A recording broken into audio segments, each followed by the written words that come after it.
Assalamu alaikum. Sunana Ibrahim Muhammad Shamsuddin, wanda aka fi sani da Climate Alarm. Zan iya tunawa shekara 21 da 'yan kwanaki da suka wuce, na tsinci kaina a wata anguwa. Anguwan nan ba a nan aka haife ni ba, amma wasu dalilai suka sa mahaifina ya gina gidan shi a wannan anguwa. Mutane dole ba su da mafita sai dai su yi hijira su bar gidajensu. Wasu sanadiyan hakan ya jawo musu nakasa.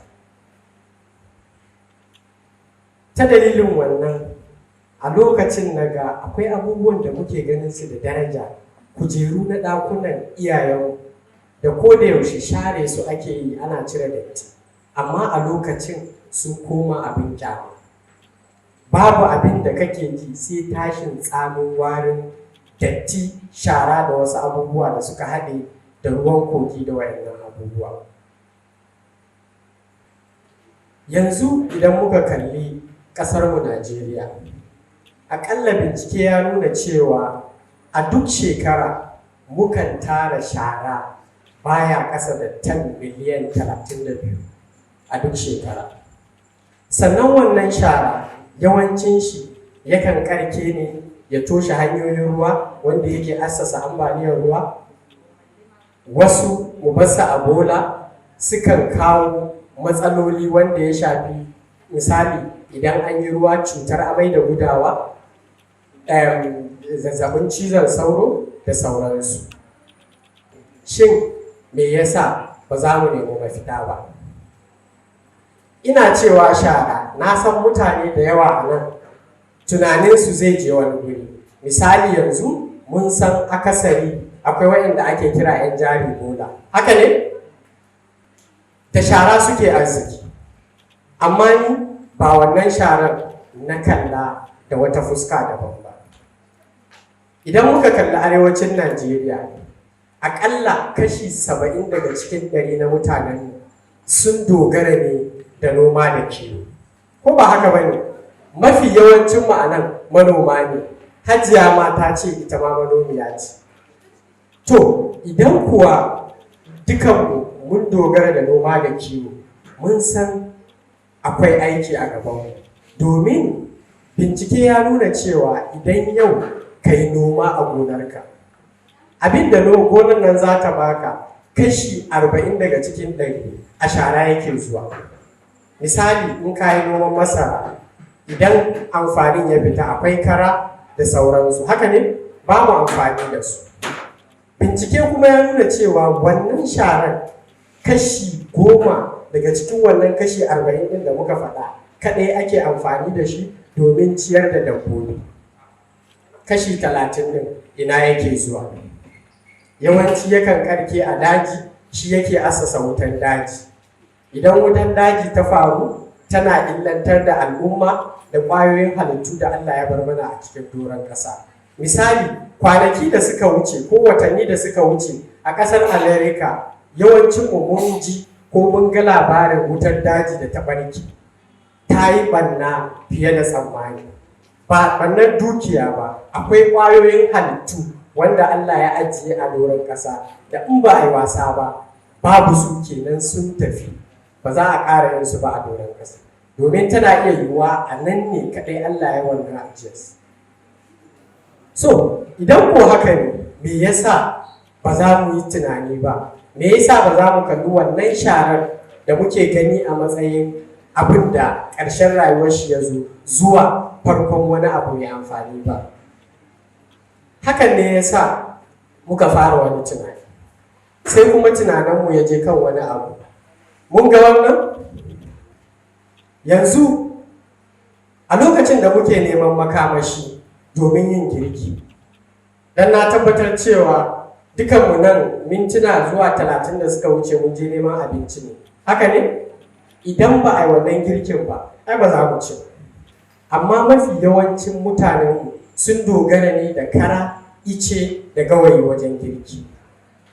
A shekara 2019, Ma'aikatar lafiya ta duniya wato WHO ta yi wani bincike ta tabbatar da cewa akalla mata 98,000 ne suka mutu a Najeriya saboda illar hayaƙi gurɓatacciya da suke aiki da ita a cikin ɗaki wajen girki. Mutum ɗaya, biyu, uku har 98,000. Sannan UNICEF ta zo ta ce mafi yawancinsu ma yara ne waɗanda ake goya su.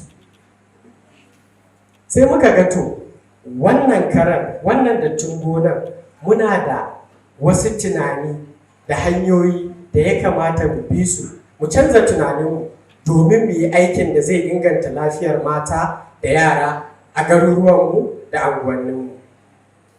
Sai muka ce to ya kamata wannan shara mu canza ta zuwa wani abu mai amfani.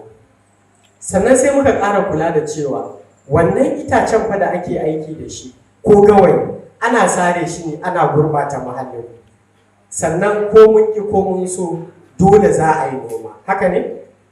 Sai muka ga ya dace wannan dattin gonar kashi 30 ɗin nan da ba a aiki da shi a sarrafa shi ya koma wani makamashi wanda mata za su yi girki da shi, ba zai illantar da su da wannan hayakin ba. Kun ga mun ceci muhallinmu, ba za a sare ice ba, mun inganta lafiyar matan da yara domin ba za su yi fama da wannan hayakin ba, haka ne?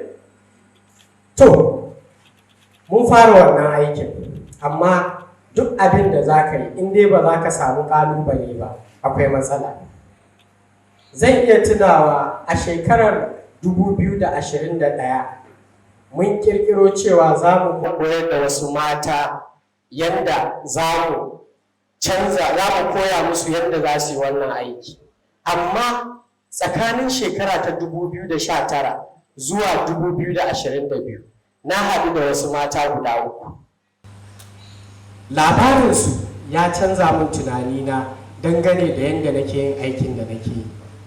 Da ina yin shi ne partly akwai passion, amma mafi yawanci shine in sa kwabo a aljihuna. Amma daga baya na fahimci cewa wannan aikin ya fi ƙarfin abin da zan sa aljihuna, saboda akwai al'umma da yawa da suke buƙatar wannan sauyi domin su inganta lafiyarsu da na yaransu. Mace ta farko da na haɗu da ita a tudun wada Jos. Lokacin da nake wani bayani akan amfani da makamashi da ba zai cutar da mata da yara ba, take bani labari. Ta ce min mamanta ta kai shekara 20 tana siyar da abinci irin na bakin titin, kuma wannan abincin da take siyarwa da ice take aiki. Tsufa ya zo mata, sai a ga tana ta tari, numfashi da kyar take yi. Sai aka ce anya a kai ta asibiti. Ta dalilin haka 'ya'yanta suka ce ta daina wannan sana'a. Bayan ta daina, 'yanta ta kai ta asibiti. Da likita ya gama binciken shi sai ya ce mata ta je a yi test da su screening da sauransu. Ta je aka ba ta result, sai ta zo ta kawo mishi. Da ya duba sakamakon nan, kun san tambayar da ya fara mata? Yaushe mahaifiyarki ta daina shan sigari? Kuma mahaifiyarta ba ta taɓa shan sigari. Wannan hayaƙin na icen nan da take shaƙa shi ne ya haifar da wannan. Kun ji mace ta ɗaya? Ta biyu, akwai wata mata da na haɗu da ita a wani gari ana ce mai anguwan malamai a nan kusa da Shikadam. Take ce mana gidan da suke irin gidan nan ne masu mutane da yawa. Idan za a yi girki, kusan wannan tukunyar nan ba 30 ita ake daura. Za ku zaci biki ake saboda suna da yawa. Ta ce mana yaronta yana ɗan kwana 30 ya fara nuna alamun numfashin shi yana makalewa. Da bincike a asibiti an tabbatar mata cewa hayakin nan da yana bayanta take wannan aikin shi ya haifar da wannan matsala. Kun ji biyu? Na uku, wata baiwar Allah ce sunanta Hajiya Madina. Tana Zabi a Sabon Gari. Mafi yawancin mu na san mun san Zabi. ta yi shekaru da yawa sana'ar da take yi siyar da wannan karan da kuka gani a gidanta ne. Yawanci mata da shi suke girki, kun gani yawanci haka suke girki da shi. Kuma duk wanda yake bahaushe ya san cewa an ce wutar kara ba ta kwana ko? Ya tabbatar mana cewa in dai za ta yi girki da karen nan dole ta zauna a gaban wutar. Kun ga ta dinga shakar hayakin nan kenan har sai ta gama girki. Akwai matsala ko babu? To a hakan ita ma sai da ya haifar mata da cuta ta yanar gizo. A ƙarshe sai da aka yi mata aiki a idon sannan ta samu saukin haka. Na san ko ƙannuwanmu ko yayarmu ko mu kan ko wani ɗan uwanmu yana aiki da ɗaya daga cikin waɗannan makamashin da suke haifar da wannan matsala. Shin me yasa ba za mu neman musu mafita ba? Ni da abokan aiki na ina tunanin mun yi shekara 5 zuwa 6 muna aiki akan sauya wannan dattin gonan, wannan karan, wannan guntun shinkafa, wannan ganyen itatuwa zuwa wani makamashi da muke kiran shi briquettes. Kun gan shi? Ana kiran shi briquettes. Duk abin da za ku yi da gawayi za ku yi da shi. Na san akwai mata a cikinmu sosai da suke aiki da turaren wuta. Akwai wani gawayi da kuke siya ana kiran shi magic charcoal. Haka ne? Da shi da wannan bambancin shi kawai wasu chemicals da ake sa mai domin ya yi wannan kamawan da wuri. Sai kuma yadda ake haɗa, ban san ya suke nasu ba, amma na san duka abubuwa guda ɗaya ne. So idan har wancan dattin gonan da komun so ba aiki muke da shi ba, za mu iya sauya shi ya koma makamashi. Me yasa ba za mu yi haka ba? Na farko mun rage sare itatuwa, haka ne? Na biyu mun tseratar da 'yan uwanmu mata daga wannan gurbataccen hayakin da zai cutar da lafiyarsu da yaransu, haka ne? Kuma mu ma mun nemi hanyar da za mu rage ma kanmu neme na wa'annan makamashi da ba su da inganci. To idan haka ne, me yasa ba za mu kalli wannan shara da muke ganinta rayuwarta ta ƙare ba zuwa wani abu da zai zama farkon rayuwar wani abu da zai amfane mu gaba daya? Domin idan yanzu muka ce za mu sare itaciya domin mu yi gawayi da ita, na farko an yi bincike ya nuna cewa duk bishiya ɗaya da muka gani aƙalla akwai ƙwayoyin halittu da ba za su yi ƙasa da guda 400 ba da suke rayuwa a kan itatuwa. Mun sare ta. Idan muka sare ta me yake faɗa? Wasu su ba a kan bishiyar ba za su rayuwa ba. Kun ga mun kashe halittu sama da 400. Haka ne? Sannan kuma iskar da wannan bishiyar take shaƙa tana taimaka mana domin ta sanyaya mana muhalli. A lokacin da muka sare ta, a lokacin za ta sake shi. Kuma mun je mun birne ta, mun kunna mata wuta. Idan za a yi gawayi, akan ƙona ice ya kusan sati 2 yana ci a ƙarƙashin ƙasa. Wannan hayakin da muke magana shi zai ta fitarwa, kuma bai fitar da shi duka. To, ku duba cewa idan har za ta yi aiki da silin ice ɗaya, daidai yake da ta shaƙi sigari guda 15. Kuma idan muka duba a jikin kwalin taba sigari, an ce duk wanda yake shan taba akwai yiwuwar mutuwar shi da wurwuri, ko ba haka bane? To me yasa su kuma za mu je mu dinga cunkusa musu shi? Mun san cewa mu ba za mu iya shan taban nan sigari ba, domin muna tunanin tana da illa a rayuwarmu ko a lafiyar. Kun ga ya zama wajibi mu duba mu gani. Na farko mai tunani, shin ya za a yi mu magance wannan matsala?